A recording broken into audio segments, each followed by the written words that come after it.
Le hit factor. Le hit factor. Le hit factor. Le hit factor, vraiment, de tous les trucs que j'ai étudiés un peu à mon niveau, musique, cinéma, sport et tout, il y a toujours un truc qui fait la différence avec certains personnages, c'est le hit factor. C'est vrai que d'abord, on va d'abord regarder tes skills, ta compétence et tout. Ta production aussi. Mais ce qui fait toujours la différence entre certaines personnes et d'autres, c'est parfois le hit factor. Parfois, il y a des gens qui ont du hit factor, parfois, il y a des gens qui ne l'ont pas. Pourquoi je fais ce sujet-là? Parce que ça m'a été un peu inspiré par ce truc de segment de Colin Cowherd dans son émission incroyable qui est de Heard, qui est un show télévisé américain que je suis depuis 15 ans, quand il était même pas encore sur Fox, il était encore, je sais plus comment il s'était, c'était le CBS. Tout, parce que moi je regarde les sports, les journalistes de sport américains avant que ça soit cool, hein. J'ai remarqué que c'est depuis 5 ans, 6 ans que maintenant les gens sont cool là. Mais il y a plein de personnages là que je regardais déjà à l'époque sur 2009-2010 quand c'était pas cool encore de regarder les médias, mais les sports des médias américains là, maintenant les gens font trop comme s'ils sont des experts là, ça me fait même rire. Et à l'époque là, pourquoi je parle de Colin Cowherd? Parce qu'il a, dans son segment dernièrement un peu et tout, il a parlé un peu, il y a ce débat là en ce moment aux États-Unis après, qui va être la face de la NBA après que LeBron James ne sera plus là. Et dans ce segment-là, on essaie de voir si on va mettre Ja Morant, si on va mettre Victor Wembanyama, si on va mettre Ant-Man, Anthony Edwards. Et normalement, Colin Cowherd répondait un peu à la phrase de Jason Tatum dit qu'il veut être la face de la ligue ou quelque chose comme ça parce que il a depuis des années, il fait des trucs et tout. Colin Cowherd faisait un peu cette réflexion-là que quand tu penses, tu fermes les yeux, quand tu penses à Magic Johnson, tu vois le sourire, le truc. Quand tu penses à Michael Jordan, tu vois l'intensité haute et tout. Quand tu vois LeBron James, tu vois le chat, la poudre blanche qu'il aime jeter en train. Tu vois tous ces éléments-là. Et quand tu vois Jason Tatum, tu ne vois rien. Tu ne vois rien. Tu vois, oui, ok, il marque 26 points. Pendant, il est déjà All-Star, je ne sais pas combien de fois, 2 fois champion olympique, champion NBA, etc., etc. Mais c'est vrai que l'aura du gars est truc. Et ça, c'est quelque chose qui joue aussi sur la manière dont tu vas être comme l'étendard d'un sport ou l'étendard d'un truc. Parfois, ce n'est pas juste tes performances. Parfois, c'est l'aura de soi. Je fais par exemple l'exemple type un peu quand je dis euh, je- depuis on va dire 2000, de 2018 jusqu'à nos jours, la star du football mondial, c'est Mbappé.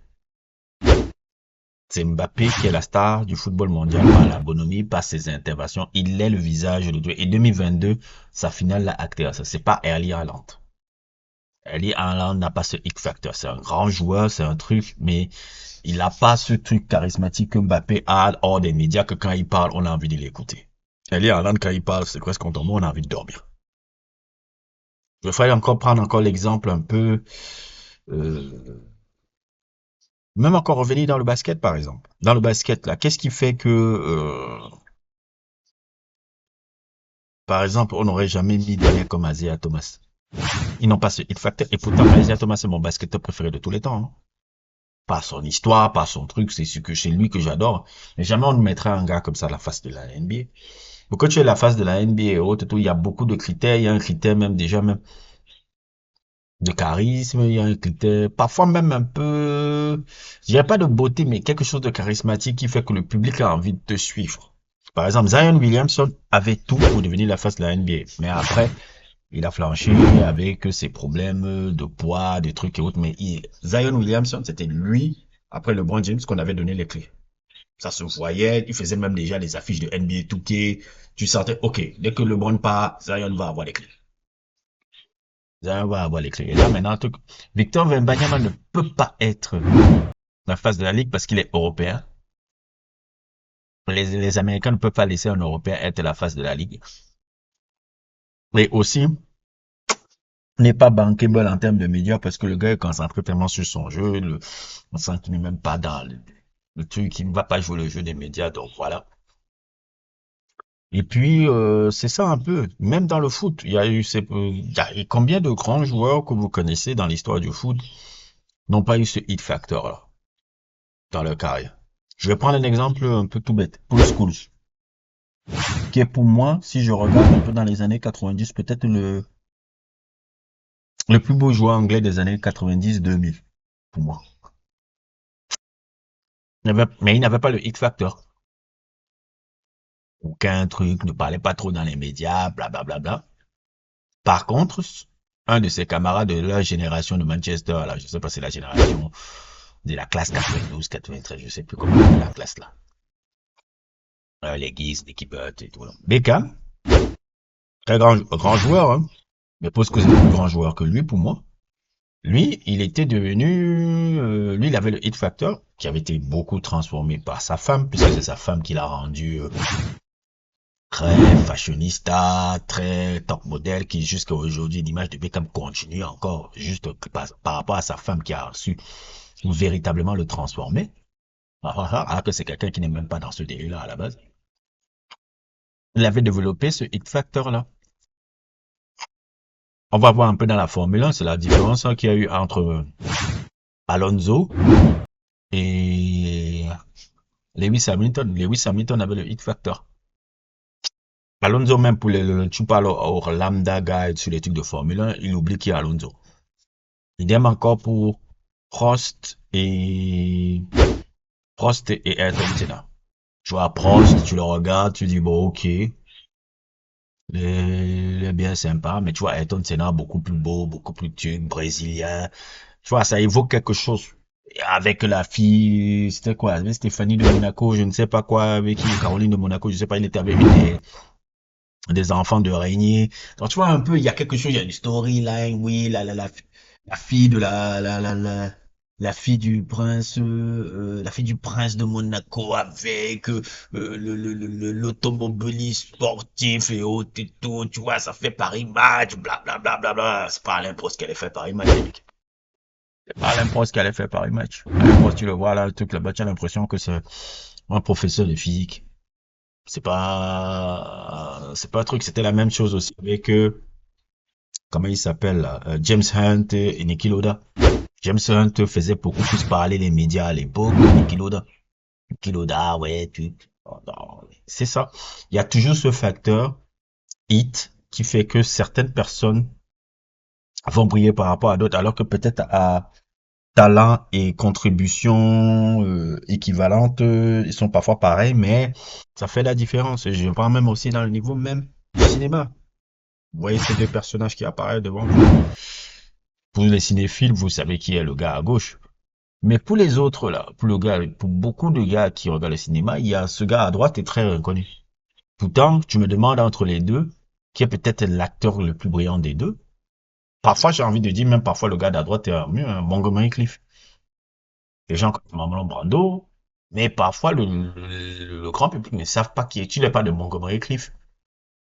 Ils savent pas. Alors que ces deux-là, c'était, je dirais, à un moment donné, il y avait une rivalité entre ces deux-là. Parfois, tu regardais, ah, c'est parfois Montgomery Cliff, parfois c'est Marlon Brando. Et c'était un peu ça. Montgomery Cliff était un très, allez regarder les films comme To Eternity et plein de films. Il a joué et tout. Je cite seulement ça en tête comme ça. Il est incroyable, Montgomery Cliff. Mais le charisme de Brando, la belle gueule de Brando, c'est pas comme si Montgomery Cliff était laid en plus. Non, mais il y avait quelque chose que Brando avait, un star à pile que Brando avait beaucoup plus que Montgomery Cliff, qui a fait que Brando a traversé le temps et à part les cinéphiles ardus, c'est les cinéphiles connaissent qui est Montgomery Cliff. Tu parles de 10 personnes. Ah, tu connais Marlon Brando? Ouais, ouais, ouais. Tu connais Montgomery Cliff? Je crois que tu auras une personne qui va seulement te dire. Donc c'est un peu comme ça. Et il est même dans le cinéma français, il y a ça. Depardieu et Devers. Depardieu était le plus charismatique. Devers était le plus brillant. De la génération des acteurs français qui marquent beaucoup toute une génération. Quand je pense à les boys comme Laurent Lafitte, Pierre Ninet et tous ces gars-là. Leur héros, je suis pas sûr qu'ils l'ont dit, mais si je suis sûr que si je suis pas cherché, je vais chercher même là après quand je vais faire des trucs. Ils vont tous te dire leur héros, c'est Patrick Devers. Par rapport à, dans le jeu, quand ils ont vu des films comme Série Noire, quand ils ont vu Les Valseuses, quand ils ont vu plusieurs des films qu'il a joués, ils disaient non, Devers avait une identité dans le jeu qui les marquait. Ça se voit, mais même Albert Dupontel, je sais que c'est des gars, si tu les demandes en tant qu'acteur, l'acteur qui les a marqués, c'est Devers. Mais pour le grand public, pour le grand truc, Depardieu, avant que, bon, il y ait tous les problèmes judiciaires, de ces conneries qu'il racontait là, qui étaient un peu dégoûtantes là, le Depardieu, c'était le visage même de la France même, à un moment donné à l'extérieur. Rappelez-vous quand il avait fait Cyrano, il avait failli avoir les Oscars, là. Un Oscar, bah ça. Donc il représentait un peu une image de Devers, parce qu'il y avait un charisme, il y avait une gouaille, il y avait quelque chose. Tout ce que Devers n'était pas. Tout ce que qui était un peu beaucoup plus sombre, beaucoup plus beaucoup plus rustre, beaucoup plus, comment on appelle, hein, je veux dire un peu le mot, beaucoup plus renfermé même. Quand tu vois même un peu aussi après comment il a fini, tu te dis bon, c'était normal aussi. Le personnage renvoyait ça. Donc, en gros, c'est un peu ce que je voulais dire un peu par rapport à ça. Parfois, le hit factor fait la différence sur beaucoup de choses et tout. Et c'est ça qui fait souvent que certaines personnes brillent, bah, pas à d'autres. Il y a ce qu'il y a, le truc du hit factor. Même quand vous voyez souvent des résultats, il y a des ballons d'or inconnus. Tu parles de Igor Belanov, ça évoque quoi pour les gens? Tu parles de Grégory Lato, ça évoque quoi pour les gens? Tu parles de, comment il s'appelle là? Yann Rush, ça évoque quoi pour les gens? Par contre, tu vas parler de Platini, ah, ça évoque quelque chose. Tu vas parler de Cruyff, ça va évoquer quelque chose. Tu vas parler de Garrincha, ça va évoquer quelque chose. Tu vas parler de Van Basten, ça va évoquer quelque chose. Baggio, parce qu'ils avaient le hit factor, là. Tu vois, Baggio, oui, ok, le pot de l'athlète. Comment on appelle ça, la queue de cheval particulière, le Ronaldo, le sourire d'un affilé, Ronaldinho pareil, il y a le hit factor. Il y a le hit factor. Hit factor. Pourtant, il y a un autre grand joueur d'éco et autres dont l'histoire ne le retient pas. Pourtant, il était très grand joueur à son époque. Souvent, ça, c'est comme ça. C'est, le hit factor fait souvent les choses, là. Bref, c'était mon sujet un peu carotte du jour par rapport à une réflexion que je me suis faite là en regardant cet article-là. N'hésitez pas à liker, n'hésitez pas à vous abonner et à plus pour d'autres aventures.